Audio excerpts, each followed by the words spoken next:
Alors je suis très heureux de vous accueillir pour une nouvelle vidéo que j'ai appelée Autoguidance et connaissance de soi par l'oracle de Marseille.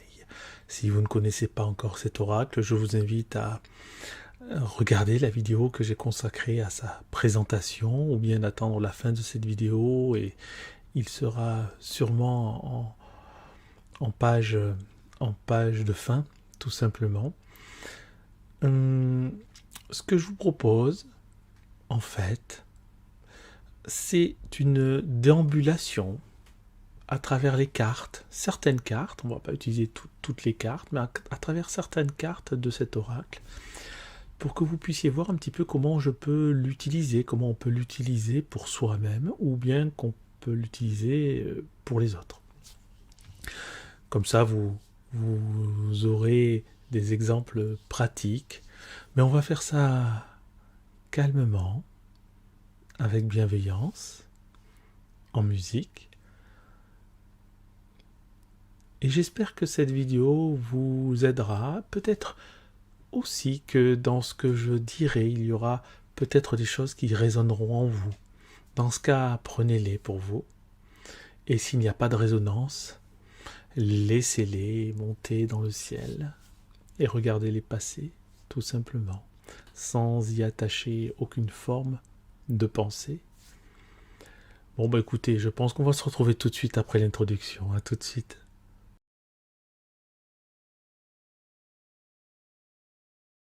Eh bien, nous revoici pour cette vidéo que j'ai intitulée Autoguidance et connaissance de soi grâce à l'oracle de Marseille. Donc je vais mélanger les cartes. Je cherchais le mot mélanger. Je vais mélanger les cartes et puis je vais les tirer au hasard et on va voir un petit peu où est-ce que cela nous mène, où est-ce que cela vous mène, où est-ce que cela m'amène, tout simplement. Allez, c'est parti. Alors, la première carte que je vais tirer est l'arcane numéro 64 qui s'appelle l'architecte. L'architecte, je vous la montre. L'architecte. Donc, je vais commencer par vous poser une question. Qu'évoque pour vous cette carte? Même si vous connaissez le sens, même si vous avez le jeu, même si vous avez regardé le site de Lucie et Raphaël, qui s'appelle l'Oracle de Marseille, concentrez-vous sur l'image. Qu'est-ce que vous inspire cette carte? Ou le mot-clé de cette carte? L'architecte. La carte numéro 64.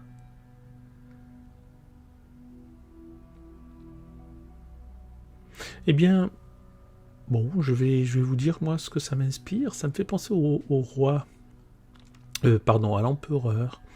L'empereur qui porte le numéro 4 dans le tarot. Et cet architecte-là, on voit bien qu'il aime les choses au carré, qu'il aime bien, de par sa fonction déjà, d'accord, de par son métier, mais également on sent que voilà, c'est quelqu'un qui aime les choses dans l'ordre, qui aime mesurer, qui aime classer, pourquoi pas. Voilà, quelqu'un qui est un peu, qui peut être d'ailleurs omnubilé par l'ordre ou bien le classement, la méthodologie. D'ailleurs, ce personnage me fait un peu penser à moi. Pas que je me prenne pour un grand architecte, même si j'ai fait des études d'architecture, c'est amusant, mais de plus par le côté un peu carré, vous voyez, le côté mesure, le côté méthodologie. Donc, on va considérer que ce personnage peut me ressembler, ça pourrait être moi.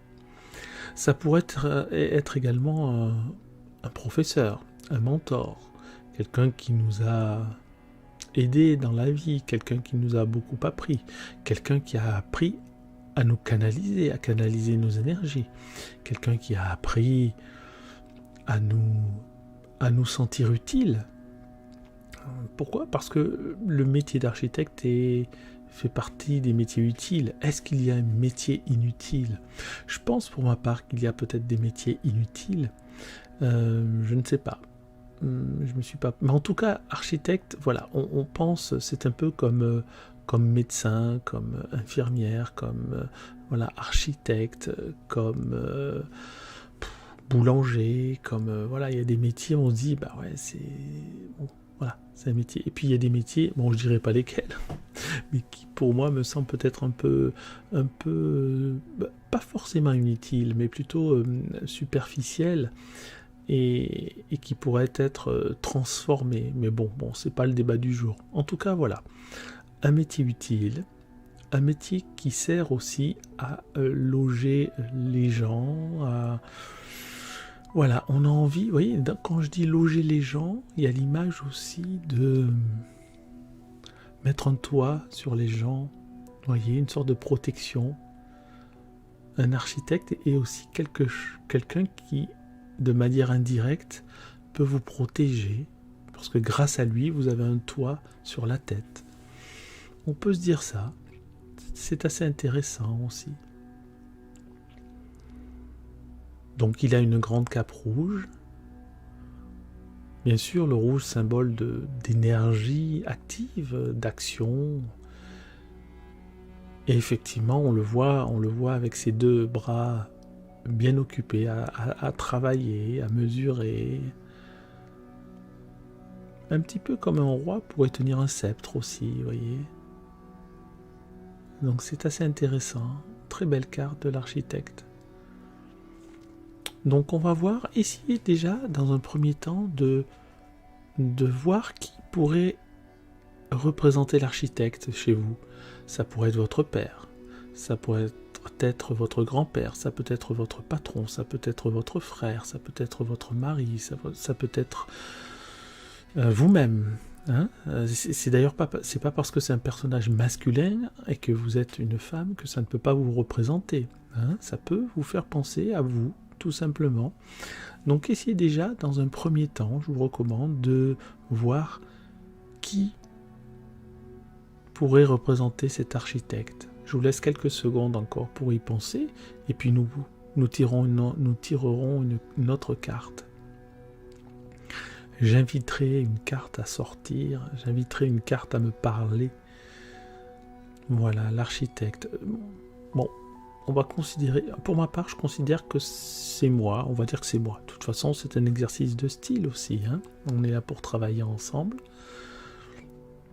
pour ressentir des émotions, pourquoi pas, mais on est là aussi pour apprendre.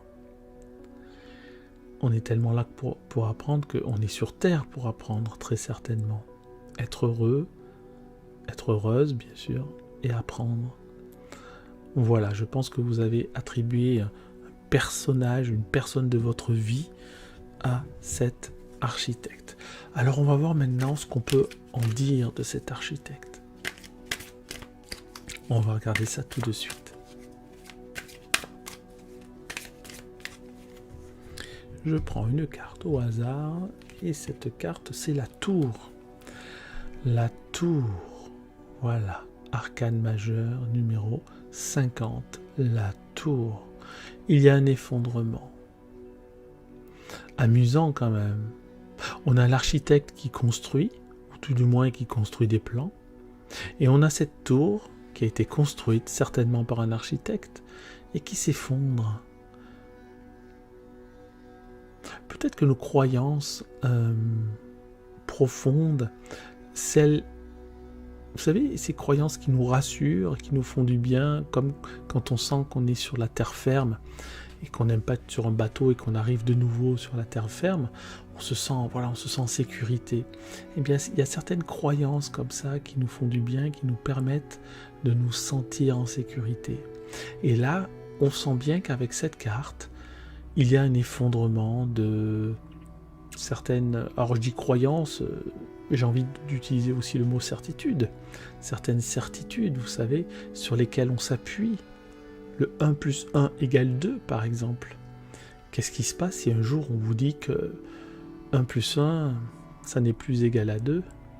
Que se passerait-il dans votre tête si un jour on vous dit que bah finalement, les extraterrestres sont déjà sur Terre, et qu'ils arrivent, et que vous les voyez en direct à la télévision, ou que vous les voyez dans votre jardin. Qu'est-ce qui se passerait si vraiment vous aviez, pour ceux qui sont croyants, la main de Dieu qui sortirait des nuages comme ça, un peu comme sur la tour, et puis que vous verriez comme ça vous pointer du doigt. On aurait pas mal de certitudes qui s'effondreraient, un peu comme cette tour. Tout ce que nous pensons être vrai, pas forcément d'ailleurs tout ce que nous pensons, mais une partie de ce que nous pensons être vrai qui s'effondrerait. Donc on peut ressentir peut-être une sorte de malaise,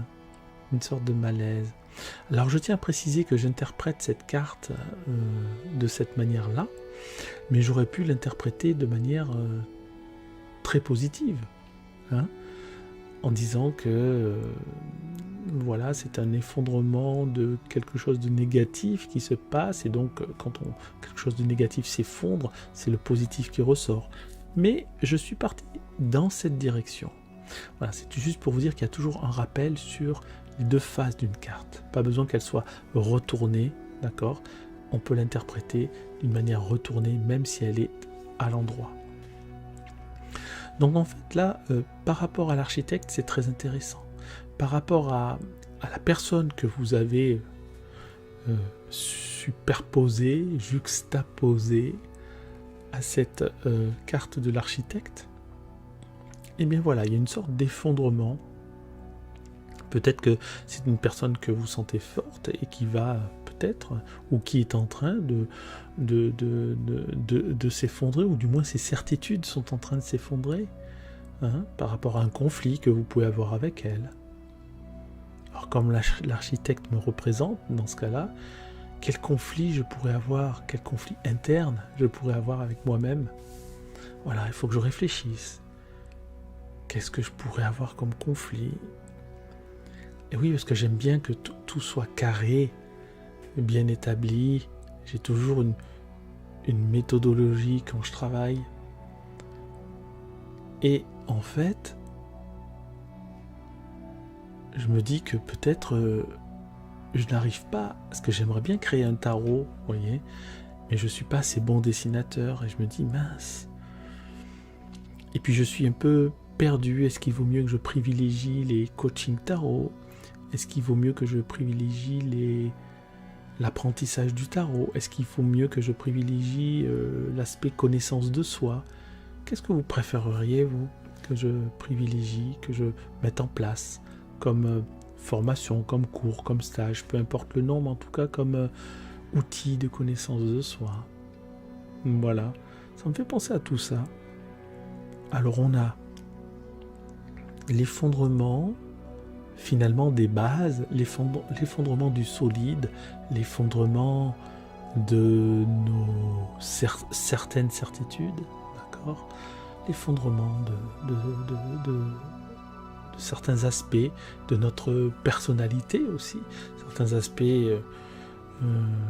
solides en tout cas, qui ont fait que nous pensions être solides, ou que les personnages, les personnes de votre entourage, voilà, pensaient être solides, et puis finalement, voilà, quelque chose se passe, quelque chose se brise, quelque chose nous pousse à aller plus loin. Pourquoi ? Parce que quand certaines choses s'effondrent, quand il y a un tremblement de terre, ben voilà, il faut réagir. On ne sait pas ce qui se passe, il faut sortir dehors. Donc il faut sortir de sa zone de confort. Et là, on est obligé de sortir de notre zone de confort. On ne peut pas rester, vous avez bien vu qu'on ne peut pas rester confortablement installé dans notre tour. Il faut agir, il faut sauter, il faut se jeter à terre, il faut se jeter de la tour, voilà. Il faut faire quelque chose. On continue ? On continue. J'espère que ce type de vidéo vous plaît. Dites-le moi en commentaire si ça vous intéresse. Donc on a l'architecte. Je prends l'exemple sur moi, voilà. Moi qui ai certaines certitudes qui s'effondrent. Alors la question que je me pose, c'est de quelle certitude il s'agit?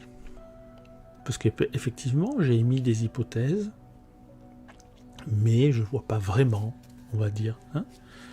Volontairement, j'ai mis un peu une certaine partie de mon intuition en off un petit peu, pour pas aller trop vite, voilà, pour me découvrir petit à petit. Hein, c'est volontaire.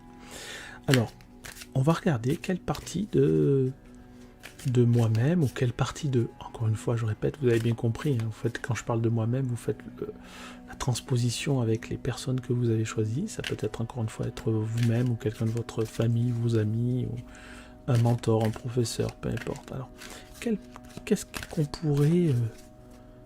qui pourrait s'effondrer en nous? On va regarder ça tout de suite.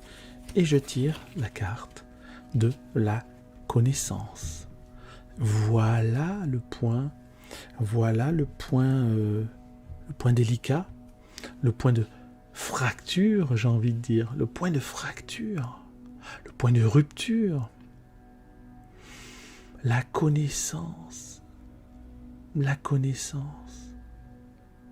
Peut-être que je pensais avoir acquis une certaine connaissance concernant les tarots, par exemple, et que cet oracle de Marseille me pousse à reconsidérer certaines cartes, parce que c'est vrai que cet oracle est vraiment particulier, et qu'il pousse à sortir de sa zone de confort, justement. On n'est plus dans les cartes qu'on connaît, 4 de bâton, de denier, non, ça n'existe plus, il n'y a plus de 4 de bâton, il n'y a plus de 4 de bâton, il n'y a plus de 2 de denier, bref, vous m'avez compris. Il y a des nouvelles cartes. On est presque avec ce jeu dans un nouveau paradigme, c'est-à-dire un nouvel univers, une nouvelle manière de penser. Et les connaissances que j'ai acquises de par mes études sur le tarot, ou mon expérience, ma pratique sur le tarot, le coaching, et bien finalement, tout cela, même si ça m'est encore utile, n'est plus tout à fait nécessaire, puisqu'il n'y a plus de bâton, il n'y a plus de denier, il n'y a plus... Alors oui, il y a encore les arcanes majeurs, mais en tout cas, il n'y a plus les arcanes mineurs. Il n'y a plus les arcanes mineurs. Donc on retravaille sur de nouvelles cartes. Parce que bien sûr, ce jeu de cartes s'appelle l'Oracle de Marseille. Mais pour moi, je l'ai bien intégré en tarot. Il y a bien 78 cartes avec un système. Alors c'est vrai que ça n'est pas peut-être tout à fait un tarot, dans le sens où il n'y a pas justement le système tarologique de Marseille avec les 4 éléments. Mais je suis même pas sûr de ça. Ça peut être intégré. Alors les auteurs ont bien dit qu'il n'y avait pas les 4 éléments. Mais si on veut, on peut les trouver, je pense. Ils doivent y être. Il y a l'eau, la terre, le feu et l'air. Donc c'est encore présent dans les cartes. Il n'y a pas d'absence à ce niveau-là. On doit pouvoir retrouver dans la plupart des cartes ces éléments-là. Donc effondrement de la connaissance, d'une certaine connaissance qu'on pensait avoir acquise. N'oubliez pas, nous sommes des architectes. En tout cas, je me suis mis dans la posture, dans la fonction de l'architecte, et quelque chose s'est brisé, quelque chose s'est cassé. Qu'est-ce qui s'est cassé? Une partie de mes connaissances. Peut-être que je suis limité dans mes connaissances. Peut-être que, comme je vous l'avais dit, j'ai du mal à me mettre à faire un tarot. Non pas que je ne puisse pas le construire au niveau de l'écrit, au niveau de la psychologie mentalement, mais que je suis limité, par exemple, comme je vous disais, par le dessin. Donc, il y a quelque chose de cet ordre-là. Ça peut être aussi le fait que, quand je faisais archi, on faisait aussi du dessin d'art, on faisait du dessin technique, géométrie descriptive, dessin technique, dessin d'archi, et on faisait aussi du dessin d'art, et en dessin d'art, j'étais pas terrible, quoi. La preuve, aujourd'hui, je suis incapable de faire un dessin, et que je me suis engouffré et emmitouflé dans l'aspect abstrait, notamment la peinture abstraite ou même le dessin abstrait. Je vous invite aussi à voir mes vidéos précédentes où je parle de mes dessins et de mes peintures. Voilà. J'aime bien, je fais la pub en même temps. Mais voilà, perte, effondrement d'une certaine connaissance. Bon, ok, j'enregistre. Effondrement d'une certaine connaissance. D'accord. On va essayer d'approfondir qu'est-ce que cette connaissance qui s'est effondrée, qu'est-ce que cette connaissance m'apportait. D'accord ? Donc on a bien l'établissement du personnage, l'architecte, un effondrement de la connaissance, et j'ai envie de savoir, pas vous, si vous avez envie de savoir aussi peut-être, ce que cette connaissance m'apportait. Parce que on va d'abord voir ça. Voilà, on va d'abord voir ce que cette connaissance m'apportait. D'accord ? Alors, ce qui est amusant aussi, c'est que le titre de cette vidéo, c'est connaissance de soi. Connaissance de soi. Peut-être pour se découvrir, pour mieux se connaître, il faut faire effondrer certaines certitudes, encore une fois, certaines aptitudes, certaines facilités que nous avions pour pouvoir laisser émerger, laisser fleurir, laisser pousser cette graine d'incertitude que nous allons voir apparaître comme ça, mais qui peut nous apporter tellement plus que certaines de nos certitudes.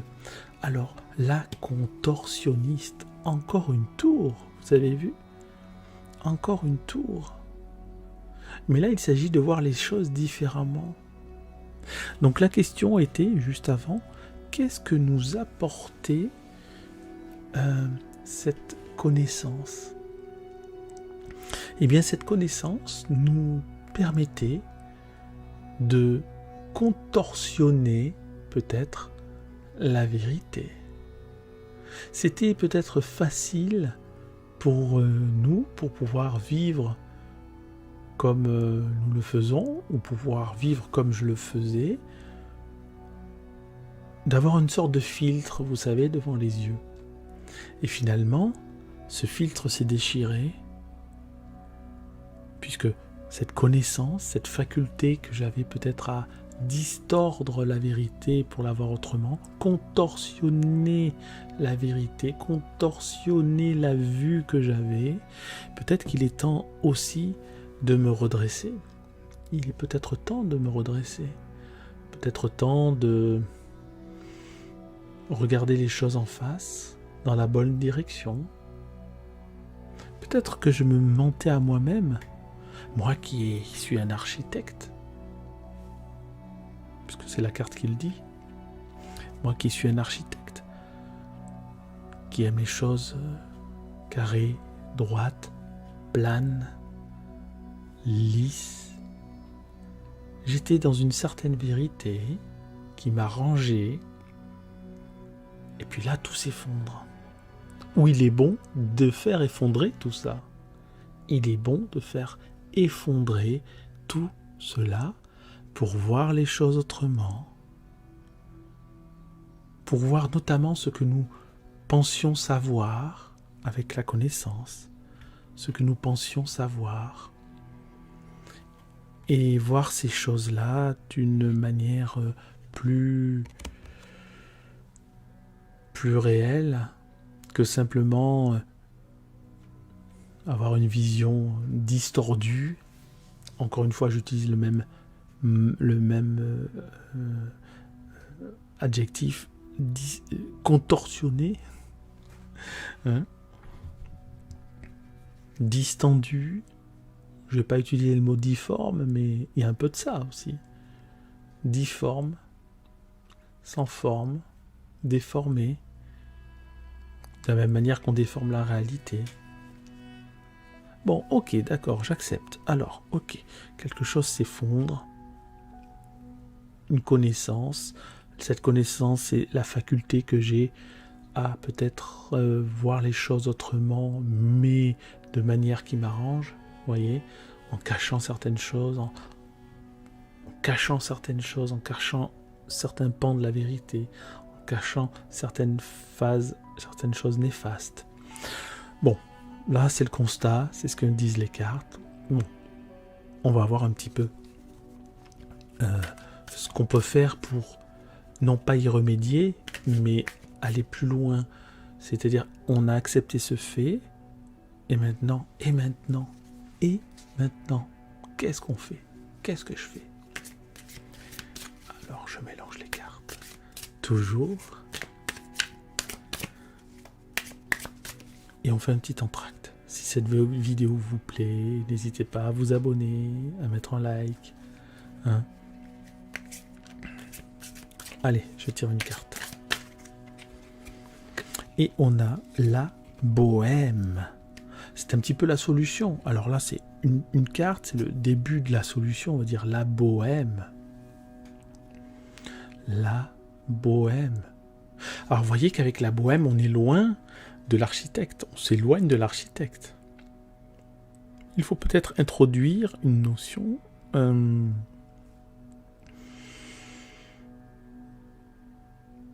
de non-rigidité. Avec l'architecte, on est dans la rigidité. Avec la tour qui s'effondre, on est dans la rigidité. Et là, on est dans la bohème. Parce que après l'effondrement de notre tour, on est peut-être livré à nous-mêmes. Peut-être qu'après l'effondrement de notre tour, on est peut-être livré à nous-mêmes. Peut-être qu'après l'effondrement de ma tour intérieure, de certaines de mes certitudes intérieures, je suis livré à moi-même. Et ça, c'est la bohème. C'est à la fois le résultat et la solution. C'est pas pour rien si tout s'est effondré, c'est que j'en avais besoin. Et si tout s'est effondré, c'est pour me permettre de voir les choses, encore une fois, autrement, d'une manière plus libre, d'une manière plus naturelle, d'une manière aussi plus entreprenante. Pourquoi je dis ça, plus entreprenante? Parce que rappelez-vous, l'architecte qui est là est assis sur son trône. Il n'en bouge pas, il y a un aspect un peu rigide. Et avec cette carte-là, cette carte de la bohème, là, on est sur une avancée, on avance, on agit, on entreprend. Ça ne veut pas dire que l'architecte n'entreprend pas, mais il entreprend de manière statique. Là, on est sur quelque chose de plus dynamique, vous voyez bien. Vous voyez bien qu'on est... Voilà, on marche vers un autre avenir. Donc voilà, ça s'effondre. On est stimulé. En tout cas, les cartes nous stimulent et nous invitent à voir les choses autrement, à voir la vie de manière plus douce, plus suave, plus naturelle, plus éphémère, peut-être, contrairement aux pierres qui, elles, restent solides et se veulent immortelles, même si ça n'est pas le cas. Mais voyez ce que je veux dire? Allez, on va un petit peu plus loin, on a de la bohème. Donc voilà, invitation à une certaine... un certain cheminement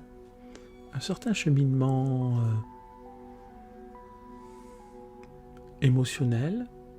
On a de l'action quand même, dans l'action. Un certain cheminement qui peut nous aider. Alors, ok, ça marche. J'ai enregistré ça et je me dis, ça peut m'aider. Donc voilà, une invitation à être plus bohème, on va dire. Je réutilise volontairement les mots-clés des cartes. Et après, on va dire et après. Allez, on va aller un peu plus loin, si vous êtes d'accord. Un peu plus loin. La paix. Et après la paix, on a peut-être en face de nous, là, avec ce tirage, le secret d'une certaine paix intérieure. Être la manière de voir les choses nous rendra plus paisibles, d'accord, face à des événements imprévus, des effondrements imprévus. Peut-être que retrouver cette liberté, retrouver cette légèreté, retrouver cette identité de vagabond, identité sans identité, nous apportera de la paix. Peut-être que de ne pas toujours se rigidifier sur nos certitudes, de ne pas toujours croire ce que l'on voit, de ne pas toujours nous reposer sur des éléments solides et matériels. Peut-être qu'un aspect un peu plus poétique pourrait nous rendre une certaine paix intérieure ou augmenter notre paix intérieure. D'ailleurs, on a peut-être fait des compromis, vous voyez, il y a le diable, le roi et la reine peut-être fait une sorte de pacte avec le diable pour que le roi se rétablisse. En tout cas, elle fait la paix, c'est le nom de la carte, elle fait la paix. Et le diable, ce sont nos défauts. Entre autres, moi je le prends comme ça, hein. Au moment où je vous parle, le diable, au moment où je vous parle, c'est un peu nos défauts, mes défauts pour le coup. Mes défauts, mes vices, et faire la paix avec ça, faire la paix avec les erreurs que j'ai commises dans ma vie, faire la paix avec ce que j'ai entrepris et qui a pu faire du mal aux gens, faire la paix avec peut-être des erreurs d'interprétation, faire la paix avec des choses que l'on m'a dites et qui m'ont blessé, des choses que j'ai dites et avec lesquelles j'ai pu blesser d'autres personnes. Faire la paix avec cela, parce qu'au fond, je ne suis qu'un humain. Au fond, je ne suis qu'une personne, et vous pouvez vous dire ça de vous, ou tout du moins de la personne que vous avez qualifiée d'architecte. Cette personne n'est qu'humaine, tellement profonde, avec tout ce que ça inclut, hein, l'humanité. L'évolution, l'adaptation, la profondeur de pensée, la profondeur d'émotion, la profondeur de vie, la vie que l'on veut réellement, le choix de la vie, le but de la vie, la paix, le but de la vie, la paix. Parce qu'au fond, le but de la vie, moi je dis toujours, le but de la vie, c'est le bonheur. Et avec la paix, on est sur la voie du bonheur. Vous comprenez ? Quand on est en paix avec soi-même tout le temps, on est dans le bonheur. La paix, c'est aussi la méditation. Le bonheur d'être, tout simplement. La paix d'être, la paix d'exister, la paix de se sentir à notre place en toutes circonstances, la paix de se sentir heureux en toutes circonstances. C'est facile à dire, difficile à faire, mais par la pratique, par des petits instants au quotidien, des petits moments de clairvoyance, des petits moments de prise de conscience, des petits moments d'éveil, on peut arriver à trouver cette paix intérieure. Et bien voilà, j'espère que ce petit exemple, je vais enlever petit, cet exemple vous a plu. Dites-le moi en commentaire, dites-moi si vous souhaitez d'autres cheminements comme ça, avec ce jeu de l'oracle de Marseille, dites-moi si vous voulez que je fasse d'autres vidéos sur guidance de soi et connaissance de soi, guidance intérieure, En tout cas, moi j'étais ravi. Et j'ai fait comme si c'était comme si j'avais fait en quelque sorte une méditation. Comme si j'avais fait en quelque sorte une introspection. D'ailleurs, c'est ce que j'ai fait. Et ça, ce que j'ai fait, cet exercice, je l'ai fait pour moi, mais vous avez bien compris qu'on peut le faire pour les autres. C'est aussi ce que je m'applique à faire à ceux qui me consultent. Hein. Et vous voyez bien qu'il y a un aspect dynamique, c'est-à-dire que quand un consultant m'appelle ou une consultante, je pose des questions. Voilà, qu'est-ce que cette carte évoque pour vous? Et puis je gratte, j'enlève la petite couche de sable, une autre carte apparaît qui indique une direction, et puis je regarde un peu au loin, je vois une autre carte. On suit le chemin de cette carte, et puis j'enlève l'autre couche de sable, et puis on avance comme ça, et on découvre des trésors qu'on ne pensait pas avoir en nous. On découvre de la lumière que l'on ne pensait pas avoir. On découvre de la puissance que l'on ne pensait pas avoir. On découvre de l'amour que l'on ne pensait pas avoir, et puis on découvre de la haine que l'on ne pensait pas avoir. On découvre du malheur que l'on ne pensait pas avoir. Mais ça n'est pas grave, parce qu'ensuite le travail permet de, une fois qu'on a mis le doigt sur ce qui ne va pas, de pouvoir travailler avec ça, pouvoir faire avec, ou pouvoir travailler de manière à le transformer, et pouvoir ensuite se libérer. On est toujours dans la libération, on est dans la paix. On va toujours vers la paix, toujours vers la libération, toujours vers la prise de conscience, toujours vers le travail, toujours vers l'aspect actif, l'aspect yang. Parce que l'aspect yin, il est toujours présent en nous. L'aspect yang, c'est plus dur de se mettre en marche, c'est plus dur de se mettre en action, c'est plus dur de se mettre au boulot, de retrousser les manches. Eh bien, c'est un petit peu ce que je vous invite à faire. Donc, n'hésitez pas à regarder, revisionner la vidéo une deuxième fois pour voilà, peut-être saisir toutes les subtilités. J'ai peut-être dit des choses qui n'ont pas forcément résonné, mais qui peuvent résonner au deuxième passage. C'est pas impossible, ça arrive souvent, on me l'a dit. Donc voilà, n'hésitez pas. Et puis il ne me reste plus qu'à vous remercier pour ce bon moment passé ensemble. Il ne me reste plus qu'à vous remercier pour cette douce brise que vous m'envoyez par vos commentaires, cette douce brise que vous m'envoyez par vos j'aime, cette douce brise que vous m'envoyez par vos écoutes, vos visionnages. Merci beaucoup et à très bientôt. Au revoir.